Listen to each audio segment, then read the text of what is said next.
We're filming this in early November, so it's basically 5 months that it's been active. $20,000 of those sales have been the last 30 days. I mean, it just was creeping along and suddenly hit profitability, and then just almost like that, it went from 10, 11,000 a month to 20,000 a month. I'm so glad I stuck to it and I powered through it, because that made all the difference, and it happened quickly. How's it going, everybody? It's Chris here, and today we have another student success interview, none other than Adam from Inside WeScale University. Adam, thank you so much for being here. How are you doing today? My pleasure, Chris. Doing great. Thanks for having me. Awesome. Well, thank you for being here. And the goal for our chat today is really to share with the world and everybody the awesome success that you've had so far. You've done so many things right in starting your brand. I've personally really enjoyed getting to watch your growth and just observing, aside from like the sales and everything, which we'll definitely get into, but seeing like your questions and like the testing mindset, I would say, that you really bring to the table. Even just the group call that we had just before this was a testament to kind of your approach to things. But before we jump into that, just giving everybody a little bit of background on like who you are, how you got into print on demand. Yeah, so I have probably a little bit of an unorthodox background for a print on demand seller. I was a music student, went to college for music, did not decide to pursue that professionally. I ended up going to law school after music school. I spent 10 years as a corporate defense attorney at a large firm. Really enjoyed that work, but at some point, the work-life balance just sort of shifted, and the amount of time that I had to devote to that job was no longer worth the money, the admittedly good money that it paid. So I went in-house, became general counsel for a small company here in the city where I live, did that for a couple of years, and then kind of coming out of COVID, the lingering effects of COVID required that position as a dedicated position in the company to be eliminated. So I was retained on a contract basis, but I sort of found myself at an inflection point in my career 15 years in as a lawyer. So, go back to firm life, decide that I was going to try and lateral over to another company for another full-time legal position, or do the crazy, inadvisable third route and do something I'd never done before in my life, but had always sort of wanted to do on a very theoretical level, which was kind of go out on my own and do the entrepreneurship thing. I knew that at least I felt like this was my one chance, but it's sort of sink or swim. Either I was going to do it now, or realistically, probably I would never do it. I really wanted to take that shot. So at least I knew that I had taken it. I had, built up enough of a nest egg that I could financially afford to. I wasn't worried about those practicalities. It was my mindset there. Was I ready to really commit to it and give it the shot that it would need and deserve if I was going to take it? And more importantly, what would that even look like? Because nothing in my background had really prepared me to do that. And it was at that moment that I just happened to stumble upon your 21-hour free course on YouTube. And that was, I can safely say, even 6 months in, and this is not an overstatement, that course changed the course of my life, because I would absolutely 100% never have been comfortable coming from where I was, my own background, the opportunity cost I was giving up by doing this. I would never have felt comfortable taking that leap without coming across your course specifically. And, you kind of put your face behind it. You gave a lot of transparency into what really goes into this. Here are the books, I didn't feel like I was being sold something, and you came off as very credible and intelligent and obviously very experienced in this regard. And I said, okay, I'll take a shot on that basis. And I'm, 6 months in, I'm thrilled that I did it so far. So that's amazing. Thank you for sharing and for the kind words. It's very nice of you to say. I try to lead with just transparency above all else, the good, the bad, the ugly. And I really appreciate you saying that. And going back to that, the jumping off point that you had, I would love to dive into that, because I'm sure that there are a lot of people watching this who are, maybe their job is, continuing at status quo. Like maybe they didn't have like a kind of a push to get started, and it turned out to be a beautiful way for you. Yep. But what would you say to those people they've been considering the idea of jumping in, and jumping in doesn't have to be full blown, like quit the job, like all in, all or nothing, taking that very first step, or like making at least some level of commitment to that? What would you say? And maybe the best way to answer would be picturing, like talking to Adam from 5 years ago, who had the idea in the back of his mind, but wasn't quite sure. After now being on the other side of things, what would be your advice to that person? Let me just answer that in a very lawyerly fashion by not directly answering the question, but then I promise I will circle back and give you an answer. I think that in some ways, I really probably am the ultimate proof case that your system works. And by that I mean when I stumbled, I really stumbled on the course. I was googling, YouTubing, entrepreneurship ideas. My main predicate requirements were, I wanted, if I was going to do this, I wanted it to be a business that I could do from anywhere, flexibility from a laptop. I wanted it to have low upfront financial risks associated with it, low downside. If I was going to do it, I was happy to spend the time and I was happy to spend the effort. I was not looking to drop a bunch of money into something that I had no realistic background doing, no realistic expectation of success. If it was going to fail, I wanted it to fail on time and effort, not on, costing me a lot of money. And I wanted it to be, something that at the end of the day, I was in control of. I was answering to myself. Those were sort of the three things that I was looking for. And I had that mindset going in. What I didn't have, and I think this is equally important and why I'm sort of the ultimate proof case for you, is I had no experience whatsoever running a small business. I had always been an employee working in the context of another firm or a company, let alone a startup in a highly competitive space like e-commerce apparel. I had absolutely no background in graphic design. I'm not an artist. I had never opened up Photoshop. I'd never heard of Canva. I'd never made a design. I'm not fundamentally a sort of a tech oriented guy. I know a lot of people are.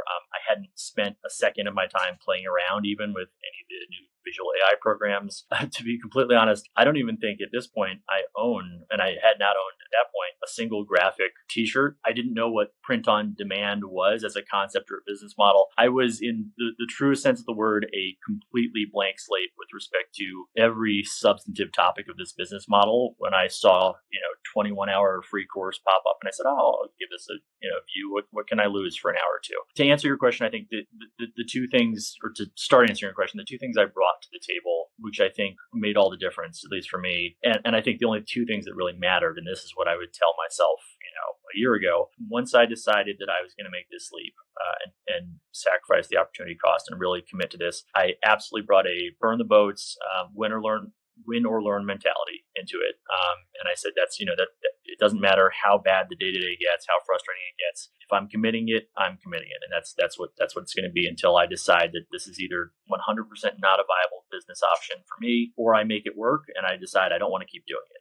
I've proven the concept. I don't want to do it anymore for whatever reason. And I also brought, in addition to that, both a willingness and an ability to consistently devote structured, concentrated time and effort towards following the system that you laid out in that course and that we cover and we scale, aggressively paying down my own ignorance debt on all those topics that I knew coming in. I knew almost nothing about. Those two things, and I don't say that to minimize them, but really that's all it was, just mentality and willingness and ability to execute every single day. Those two things were enough to get me down the path. And even though I'll just end by saying that the day-to-day experience, as you flag and warn us in the course, is often boring, is frequently frustrating, especially when you're going through the valley of despair and you realize this is a lot.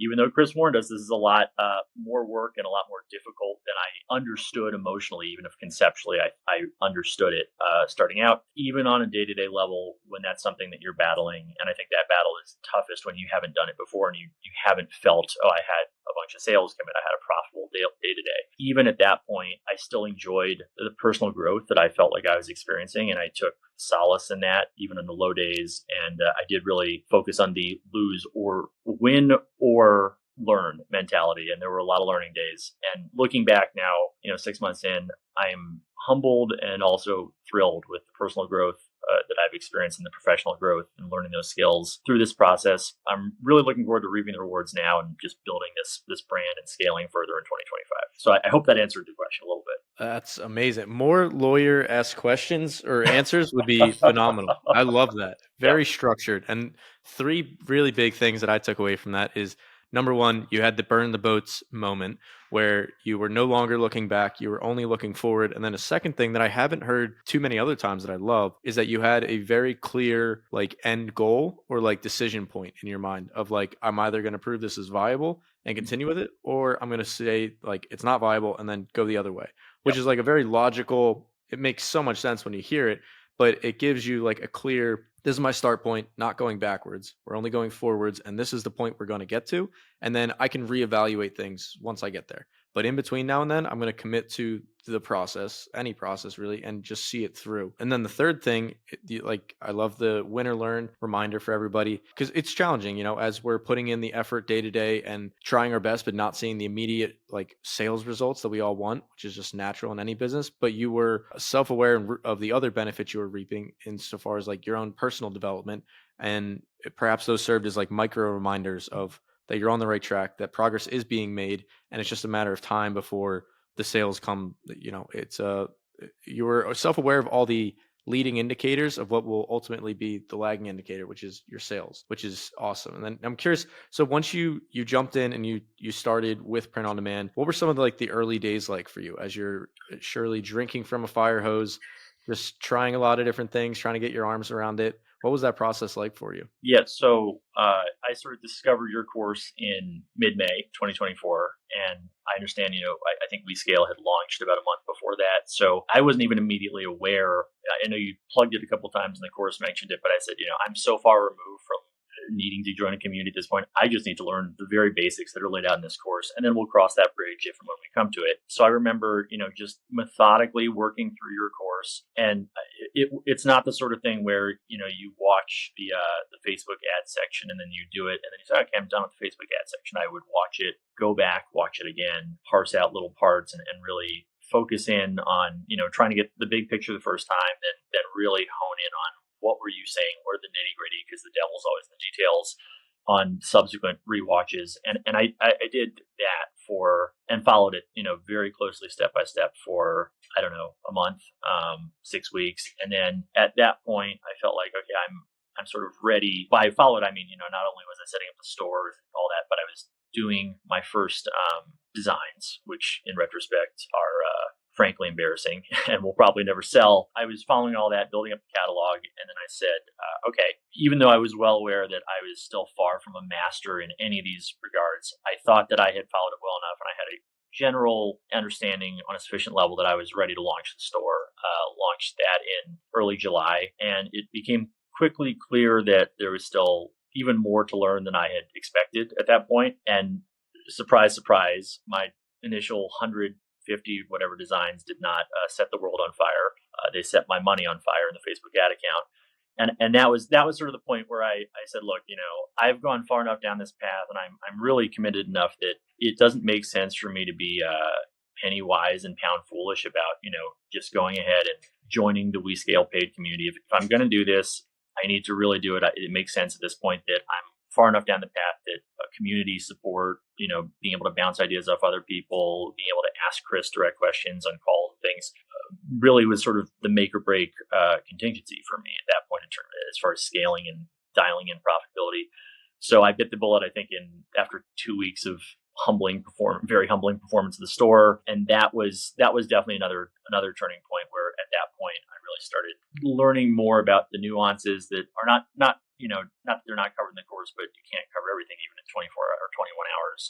And I really started benefiting from hearing other people talk about what was working for them, what wasn't working for them. That dialogue and just the calls that we have with you and the other coaches has been extremely helpful. And I think that made all the difference in that last 20%, that I didn't have before. And really that's where you hit profitability. That's where you get the ability to scale. So that was definitely a turning point. Yeah, and I love that you're able to kind of chuckle at it now about thinking back on the original designs, but which hindsight's 2020. It makes things easier, but I'm sure at the time, like everybody, putting in that much effort and sacrifice or investment rather in those initial designs and then launching it to the world, which one for like feedback aside, just that moment of launching, like here's the thing that I've been working on so hard, putting it out there into the world and like opening yourself up to feedback, it's a very like vulnerable spot. It takes like um a lot of, not pride is the wrong word, but a lot of courage to do that. And it's something that I think a lot of people sometimes procrastinate on, myself included. It's way safer to like work on something a lot and then just keep on working on it and never risking like market feedback saying that they don't like it. But what I'm getting at is, what was it that kind of pushed you to finally launch? And then what was that mental game like, diving into your thought process at the time? Like, bring us into the trenches with you, like launching and seeing the results are not quite what we want them to be. Well, it's funny you say that. Yeah, it was tough, and it wasn't just tough in the way that you're talking about. It went against all my prior training as a musician and as a lawyer. I mean, when you're a musician, you know, you have lessons with your teacher or you work with the band or whatever. But when you walk out on stage, you present it to the public. That's a polished performance. That is what it is. When you're a lawyer, you're not going into court and asking the judge for feedback. You're not asking opposing counsel. That better be a polished brief, and sure, you'll take comments from the client, of course. But what gets presented to the world is your best possible work, and it's not going to get better. You're not going to iterate further. This was in many ways the opposite. It was, I have no idea if I'm really on the right track. I mean, I did the research. I looked into my niche. I spent a lot of time trying to wrap my mind as best I could around what are other people selling in this niche? What does the market seem to be responding to? But at the end of the day, I mean, you don't know until you know, and you only know based on what actually works for your store. So I would say that it was a mentally challenging moment to launch. It was so tough to click that button to go live, but at the same time, because it was so tough, I sort of told myself, I gave myself permission to fail mentally, and I told myself I should realistically be expecting to fail. And you say this in the course, you repeat this many times, on calls, but the idea that you are going to have a home run design catalog right out of the gate first time doing this is laughable. It's almost certainly not going to happen. Hearing that, knowing that, sort of allowed me, at least conceptually, intellectually, to give myself permission to fail, which I did badly. And more importantly, to say, okay, by fail, what I really mean is learn, right? I'm learning, I'm getting data points from this. None of these are selling profitably, but these two are sort of directionally better than the other ones. I'm going to iterate on those. I'm just going to keep, grinding it out and trusting in the process that eventually the next iteration of the catalog or the one after that will be significantly better. And then that'll set me down the path to profitability. Easier said than done, a lot more, acceptance up here than in here, but you just stick with it and grind it out. That's all you can do. And that's a perfect segue. The next thing I wanted to ask you about is what was did you have any mental frameworks or guiding mantras that helped you through that process of because it's really like another jumping off point is like after you launch the ads and you get the the learning feedback, and then you just have to continue on, really, which is stepping back from a 10,000-foot view. That's true in just about anything we do. I'm sure the first time that you performed, or in first time you're in court, didn't go perfectly to plan, probably, but there were things that you could build on and improvements you can make. But what are like the mental frames or things that kept you going through that process? I guess I would say sort of two things, internally and externally. So internally, I benefited from the fact that I don't wear graphic t-shirts. This is not my market. And I was well aware of that coming in. I don't have a background in visual design. This business model and everything about it was so completely alien, not only to my background and training and education, but also my personal tastes, that it actually ended up working to my advantage, because unlike music, you're putting your music or your performance out there. It's very difficult to divorce your ego from that internally. When you're a lawyer, you live with your client, with your case, with the facts so closely, and you become, sort of a partisan by necessity on their behalf, that it hurts when you lose an argument. Even if you knew it could have gone either way, you convince yourself that, you really had the better side, and you either win or lose. With print on demand, I definitely, and with this model as a whole, I definitely benefited from the fact that I found it easier to divorce my own ego internally from the fact that my first catalog was a tremendous, humbling defeat. And I said, you know what? I'm here to learn. It's not a reflection on me. It's not a reflection on anything that I hold deeply about myself as a person or artist or professional. So I benefited from that. The other thing that I benefited from, the external part, was I was always very well aware that, to me at least, if you're approaching this business correctly, it's not about you. It is affirmatively about your audience. You don't know who they are necessarily going in. I thought I had a sense, because my niche, is sort of involved in one aspect of my background. But in retrospect, things about the niche or about that interest that appeal to me are not at all the things that necessarily appeal to the people who wear graphic t-shirts and are interested in buying them online related to this niche. And I was always well aware, because I knew that I'm not in that market segment of consumers, that I need to learn, be humble, and learn about who these people are. I need to erase as many preconceptions as I possibly can and just let the data of who is clicking, who is buying, what do they like, what will they purchase, dictate all design decisions, and I was more than happy and willing to do that. And I think that is that's really the key. And I think people maybe who have visual design background or something and have deep personal opinions or wear graphic tees themselves and come into this market and have a harder time divorcing that element from it might struggle more than I did in that regard. But at least to me, I'm very grateful that I didn't struggle with that. And I think being able to ultimately find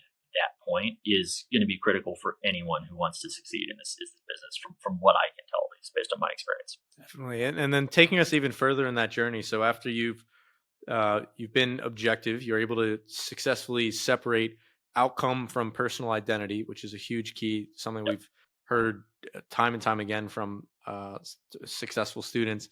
But obviously that's one piece of it. The second piece is then executing on that. So like interpreting the data, that's where the objectivity is absolutely key, and deciding what the next step is, like regardless of what our own personal opinion is.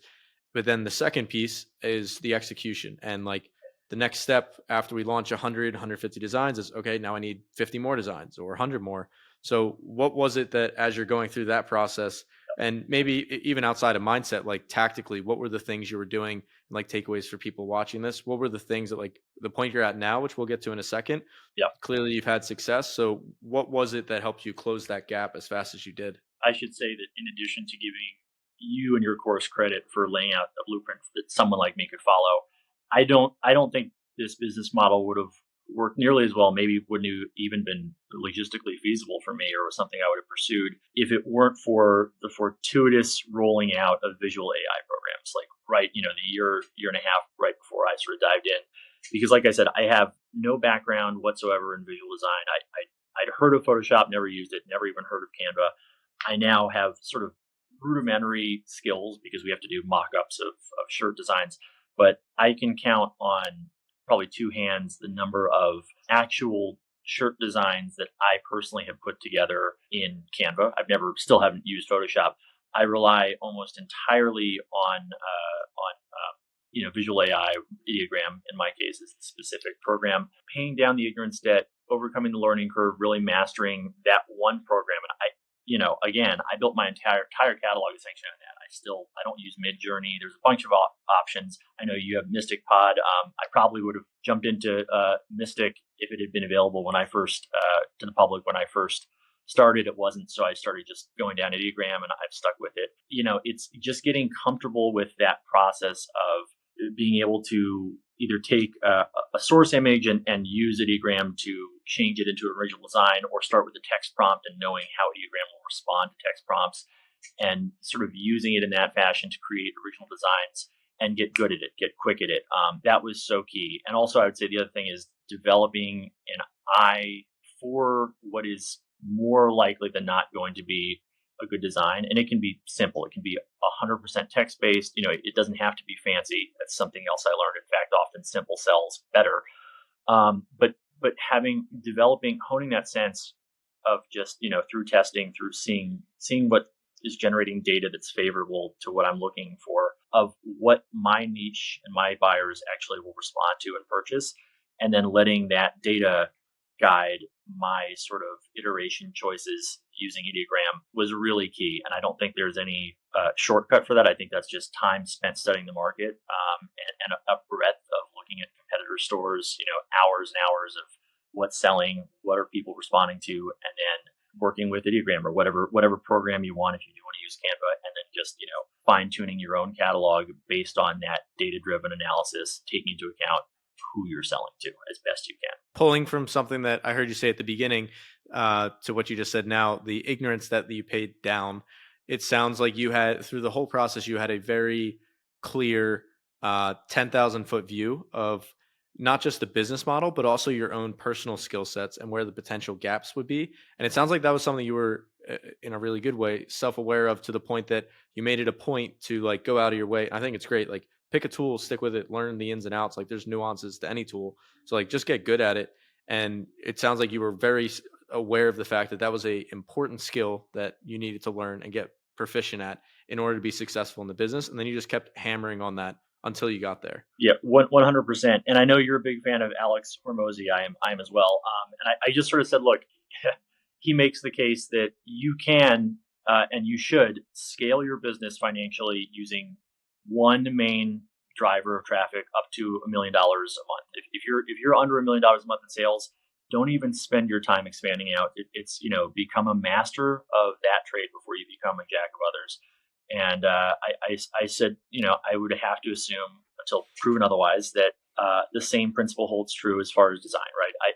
Until I am a master of whatever my chosen platform is, which in my case was Ideogram, I'm not even going to mess around with these other ones. And if I look back in 3 months and I haven't made any progress using Ideogram, then at that point I'll consider pivoting. But I think that focusing narrowly and really becoming extremely proficient and very efficient at using Ideogram has served me extremely well, at least in building my catalog. No And regrets. there it is. I heard you say it again. The similar. I love this. You had like the clear starting point, and then you had the clear determining point, Yep. and you're like in between then and now. I'm just gonna put on horse blinders. I'm just head down doing this, and then once I get to that point, that's where I can make decisions. Yep. That's great. And then Absolutely. bringing us forward to today, to give everybody some fun numbers. What are the sales you've been seeing, like total sales, just ballpark, and Yep. then like about the future, like what are you excited about in building the brand? That's the fun question. So my total lifetime sales in the store, I think we just crossed 35,000 as of today, which is great. But kind of to me, at least, the mind blowing and the real important part of that is the buried lead, which is if you look back and say, okay, I launched my store in early July, we're filming this in early November, so it's basically 5 months that it's been active. $20,000 of those sales have been the last 30 days. I mean, it just was creeping along, and then suddenly, just like you say in the course, hit profitability, sustained it long enough that I felt comfortable in domestic sales, US only. And I said, okay, time to add some fuel to the fire, as Chris says. And then just almost like that, it went from 10, 11,000 a month to 20,000 a month. Hopefully, knock on wood, it just scales from here. But that's been my experience, at least. And it was really night and day. To your point about just keep the blinders on, you just got to power through the valley of despair. As recently as just 2 or 3 weeks before I kind of hit that turning point in my own case, I'm just thinking to myself, I've been devoting so much time, so much energy to this. I haven't seen the payoff. I have no reason not to trust Chris. He seems credible, and he's very transparent. He lays out the system.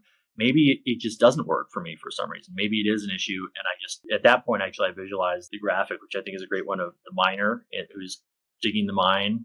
And he's just an inch away from the rich vein of diamonds or gold, whatever. Says this is just a dead end for me, and he gives up. And I said, no, I'm just gonna keep going. Like you said, I set out a path in my mind of I'm not gonna stop until X or Y. I haven't reached X or Y, so that means I keep digging. And I'm so glad that I stuck to it and I powered through it, because that made all the difference, and it happened quickly once it hit that point. That's amazing. So $20,000 in like the last 30 days, and growth rate there is pretty remarkable. And as Yep. we're heading into a awesome time of year, Black Friday, Cyber Monday, and then even beyond that, like our whole thing, and I'm sure you've adopted the same mindset, is we're not here to build, a month by month business or anything. Like, we're building long-term sustainable brands that can, a lot of different avenues, but we're not solving for exits or anything right now, like not putting the cart before the horse.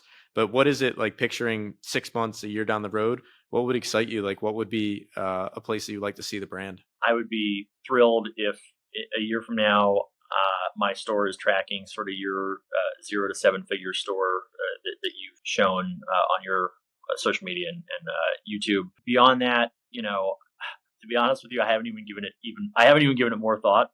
I've just been so in the trenches and focused on I need to hit profitability. I need to hit the milestones that are laid out, and then I said I'll figure out the rest on the back end. That's sort of been my mentality. Just once I committed. And maybe other people are different. They probably are, many other people. But I haven't needed to, when I lay down at night, visualize, okay, in a year I'm going to be here. I've just said, look, I've mentally committed to trusting the process. That means that's already a done deal. My time is all, and energy in that case is always best spent on what's next. Maybe look 2 steps down the path. But that motivation is just time that I could better be spending looking and making sure I'm not walking into a pothole immediately in front of me. So I just focus very directly on that, and it's served me well so far. And it sounds like you draw your motivation from the taking a step further is really like trusting the inputs. And Yep. as long as you continue to show up every day and do the things that you know are, and you know these things, like you've learned these things on your own at this point, outside of like even the course, like you've learned them to be true. That is like, what are the things that the business needs? Like it needs better products, it needs exposure to get in front of people, it needs Yep. really good customer experience. And as long as I continue to show up and do those things well, the rest really takes care of itself. And it's just a matter of time. Exactly. And I love that approach. And final parting words or question to you for everybody who's listening. People who are at the beginning, there's lots of people watching this who would love to be at the stage that you're at, and people who are at the very beginning or going through that valley. And for everybody who doesn't know what we're talking about when you learn about any new opportunity, the cycle that everybody goes through is uninformed optimism, informed pessimism, and then the valley, where the valley is, that's it. Like that's the whole thing. And that's where so too many people end up unfortunately turning back around.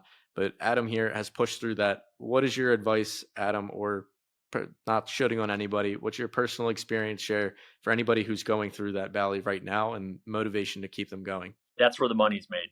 That's really it. I remember, thinking back on the years I spent as a lawyer, I would have light work days where I thought to myself, I am grossly overpaid for what I'm doing. And then I would have miserable, all hands on deck. It's Saturday night, Sunday night. You're not going to sleep tonight days. And I thought they couldn't. I need a raise so badly for right now. And what I realized as I got more experience in that world, and now that I can look back on it now, is I made the money that I made, and in this business model, not to suggest that it ever becomes passive or easy. I would assume it doesn't, and I know you warn everyone that it doesn't. When you hear the success story about so and so scaled to X heights, and now they get sales coming in at night when they're asleep and they don't have to do. They earn those sales, they earn that scaling in the valley of despair when they were burning money, however much they were comfortable with. They were trudging along with very little to show for it in any direct compensable fashion, and they just had to say, you know what, I'm going to grit my teeth and bear it, and I'm going to keep going, and I'm going to have faith in the process. I'm going to have faith in myself. That's where they earn that money, and the payday just came down the line. It's amazing. And it's everybody wants the outcome, but they don't want the price, is the Yep. saying. I think that might be another Hormozy thing. So without Yep. sounding like a Hormozy fortune cookie, we can wrap things up. But thank you so much, Adam, not just for taking the time today, but for the insights and the objective mindset that you shared with us. I think is invaluable to everybody. And I've particularly enjoyed hearing the lawyer speak mixed in and the logical thought process. I truly I aspire to like have that level of like it's really like truly removing the emotion and just setting logical goals for ourselves, and then gut checking ourselves every step of the way. And self-awareness is a huge key to your success, is what I'm hearing. And so thank you for sharing that with us. Yeah, for anybody who would like to chat with Adam, he's in both communities.